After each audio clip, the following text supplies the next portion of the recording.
I'm holding in my hand an HTC One M8, but you don't see that at first because I have it in the dot view case.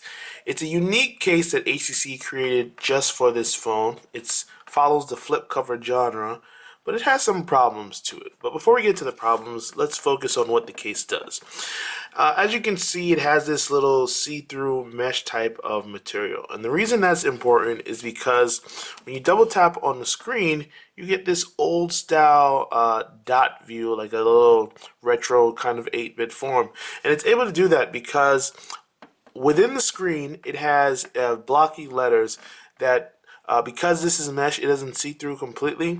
That when you double tap, it only shows some of the light coming through it. So it's kind of cool.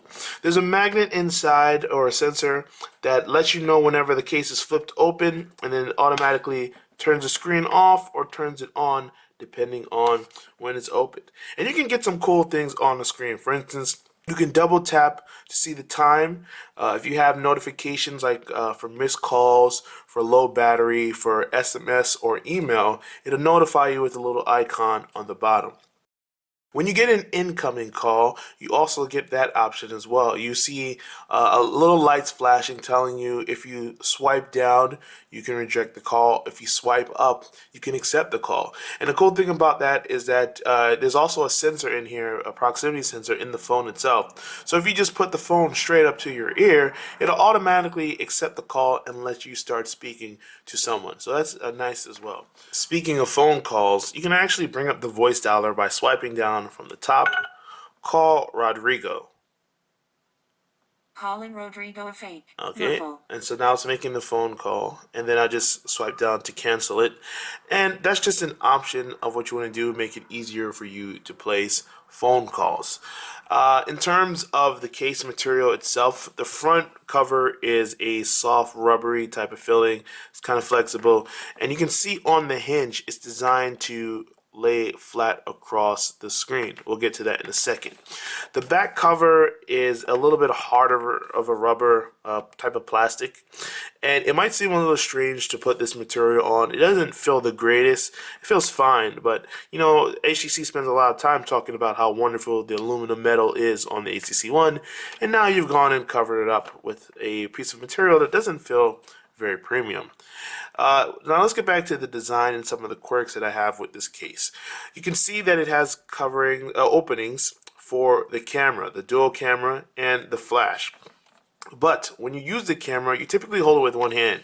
You cannot do that with the M8 case because then you'll be blocking the camera. So what happens is you end up holding with two hands. You have to make sure that you're not blocking the cameras with your hand, with your fingers when you hold it that way. So you have to hold it from the bottom and kind of let the flap hang, or you can have to hold with one hand and just hope the flap doesn't come up. It can create some awkward circumstances from time to time. It's not the most comfortable thing to hold. A bigger problem though is that the way that the phone is designed, the M8 curves a little more than usual than it did in the past, than the M7 did. But the front flip cover is still very flat, and the hinge is designed to always fall back into place. So when you need to use your phone with one hand, it can sometimes feel a little bit awkward, a little bit uncomfortable as a result, because the flap is always resisting you trying to put it down. So it doesn't fully curve around the back of the M8. When you go to type, it creates less than ideal situations because it doesn't feel good when the flap is resisting you and it's not flat. If you use swipe or if you use swift key flow, it can be less of an encumbrance, but it's still going to be something that gets in your way from time to time, and it's not the greatest feeling.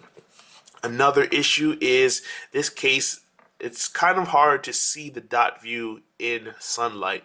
When I was outdoors, if I was in the shade, it looked great. It was perfect. But if I was in direct sunlight or I was walking down the street, it was bright.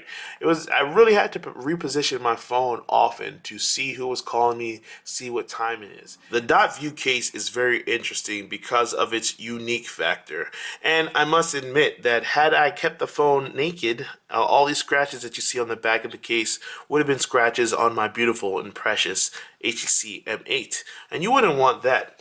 But at the same time, I'd rather keep the phone naked if it's a choice between that and having things get in my way.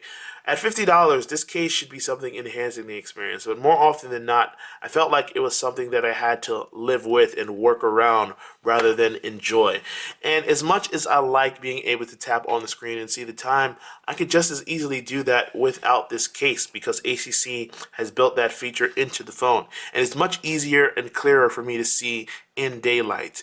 So because of that, because of the high cost at $50 and because of the way that it doesn't really adapt to suit your needs, you have to adapt to it. I wouldn't recommend the HTC Dot View case unless you're someone who's obsessed with flip cases and you need a case to protect your phone. When it comes down to it, I'd rather risk my chances keeping the HTC one on its own, or I'd look for another case elsewhere.